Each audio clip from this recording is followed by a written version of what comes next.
Hello everyone, welcome to my YouTube channel IT Tutorial Point. This is निकुंज कपूर। आज का ये tutorial video decision control structure का part 3 है, जिसमें हम सी लैंग्वेज के नेस्टेड इफ एल्स स्टेटमेंट के बारे में पढ़ेंगे और एंड में मैं आपको कोडिंग करके दिखाऊंगा, जिससे आपको अच्छे से समझ आ जाएगा। अगर आपने डिसीजन कंट्रोल स्ट्रक्चर का पार्ट 1 और 2 नहीं देखा है तो आप देख सकते हैं, लिंक डिस्क्रिप्शन में है। मैंने उनमें सिंपल इफ और इफ एल्स स्टेटमेंट के बारे में बताया है। तो सबसे पहले ये देख लेते हैं नेस्टेड इफ एल्स स्टेटमेंट क्या होती है। Nested if else statement means using one if else construct with another one. When a condition is true, then it will process the if block, otherwise it will process an else block. It is possible to include an if else statement inside the block of another if else statement. Nested if else statement का मतलब है कि हम programme में एक बार से ज़्यादा if else का यूज़ कर सकते हैं। जैसे कि हमारे पास प्रोग्राम में एक इफ का ब्लॉक है और एक एल्स का ब्लॉक है, और इन दोनों के अंदर हम इफ एल्स दोबारा से इस्तेमाल कर सकते हैं। अगर कंडीशन ट्रू होती है तो इफ ब्लॉक की स्टेटमेंट रन होंगी, वरना एल्स ब्लॉक की स्टेटमेंट रन होंगी। आप सिंटेक्स देख सकते हैं, इफ ब्लॉक के अंदर ही एक और इफ कंडीशन का यूज करा है एल्स ब्लॉक के साथ, और सेम ये एल्स ब्लॉक में भी करा है। इस स्टेटमेंट की हेल्प से हम इफ एल्स ब्लॉक में एक बार और इफ एल्स का यूज कर सकते हैं। लास्ट में नेस्टेड इफ एल्स स्टेटमेंट में एक इफ की कंडीशन दूसरे इफ की कंडीशन को टारगेट करती है। ये सी और C++ दोनों प्रोग्रामिंग लैंग्वेजेस में काम करती हैं। अब मैं आपको एक फ्लो चार्ट से समझाता हूँ। हमारा प्रोग्राम इफ कंडीशन से स्टार्ट होता है। अगर इफ की कंडीशन ट्रू होती है तो उसकी ब्लॉक में आने वाली सारी स्टेटमेंट्स रन होंगी और प्रोग्राम एग्जिट हो जाएगा।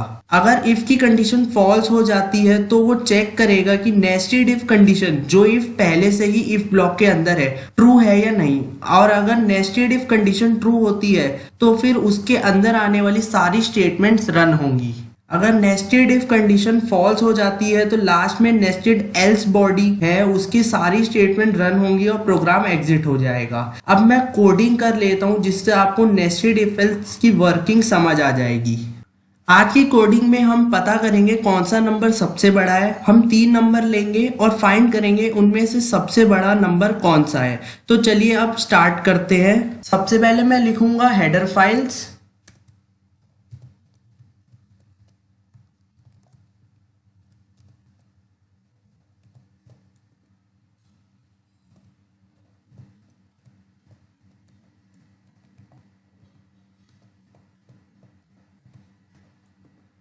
अब मैं यहां से अपना मेन फंक्शन स्टार्ट करता हूं, वॉइड मेन। ये आ जाती है मेरे मेन फंक्शन की बॉडी। अब जैसे कि हम 3 नंबर लेंगे और उन पे कंपेयर करेंगे सबसे बड़ा कौन सा है, तो हमें उसके लिए 3 वेरिएबल्स लेने पड़ेंगे जिनमें हम वैल्यू देंगे। तो मैं यहाँ पे इंट में 3 वेरिएबल्स ले लेता हूँ, A, B, C। मैं इनकी वैल्यू कंसोल पे प्रिंट करवाऊंगा, तो मैं printf के साथ scanf का भी फंक्शन लिखूंगा। Enter the value of A, B and C।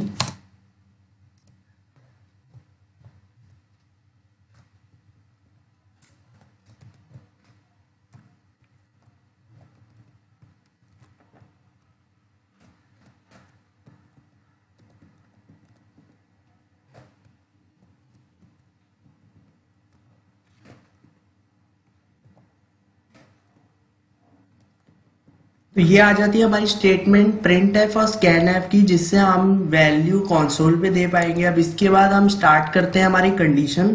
सबसे पहले हम इफ में कंडीशन देते हैं कि अगर a ग्रेटर होता है b से, तो इसके अंदर ये आ जाती है हमारी पहले इफ की बॉडी। इसके अंदर एक और कंडीशन देंगे, a ग्रेटर देन c। ये इस इफ की बॉडी के अंदर मैं printf का एक स्टेटमेंट लिखता हूं, a is greater then b and c।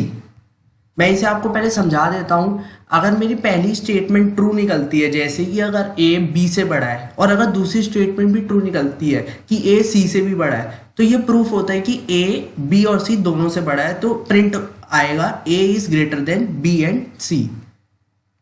अब इसका एक एल्स पार्ट बनाते हैं।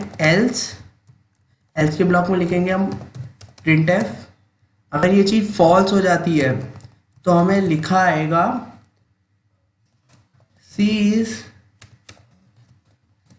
greater than A and B। ये है हमारी पहले इफ की बॉडी, जिसके अंदर हमने इफ और एल्स एक बार इस्तेमाल कर लिया है। अब हम यहां से दोबारा स्टार्ट करते हैं। अब मैं लिखूंगा यहाँ पे एल्स की बॉडी, और इस एल्स की बॉडी के अंदर मैं दोबारा से इफ एल्स का इस्तेमाल करूंगा। मैं एक कंडीशन लिखता हूं कि अगर ऊपर वाली कंडीशन फॉल्स हो जाती है, ए बी से ग्रेटर नहीं है, तो हमें प्रूफ करना पड़ेगा कि बी सी से भी ग्रेटर है। तो हम यहां लिखेंगे बी ग्रेटर देन सी। अगर ऐसा होता है तो हम यहां पे प्रिंट करवाते हैं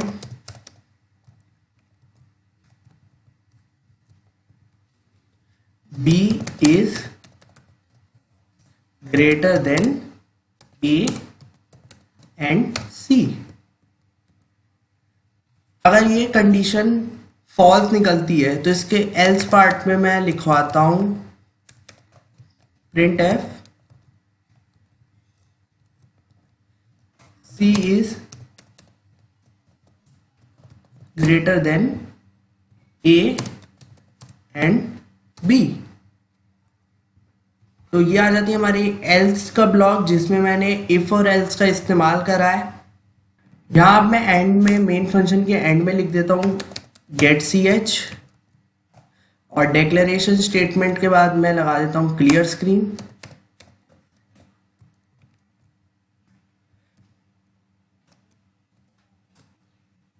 इसे रन करवाते हैं। अब यहाँ पे हमें ए बी और सी की वैल्यू देनी है। सबसे पहले मैं ए की वैल्यू सबसे ज्यादा देता हूँ 50, बी की वैल्यू 20 और सी की वैल्यू 30। अब यहाँ देख सकते हैं ए की वैल्यू सबसे ज्यादा है, तो लिखा है A is greater than B and C.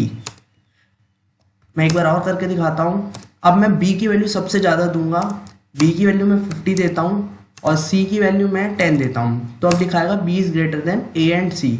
तो आप देख सकते हैं ये प्रोग्राम था जिसमें हमने फाइंड करा 3 नंबर्स में सबसे बड़ा कौन सा है। तो कुछ इस तरह से nested if else statement work करती है। हम इफ ब्लॉक में और एल्स ब्लॉक में दोनों में दोबारा से इफ एल्स का यूज कर सकते हैं।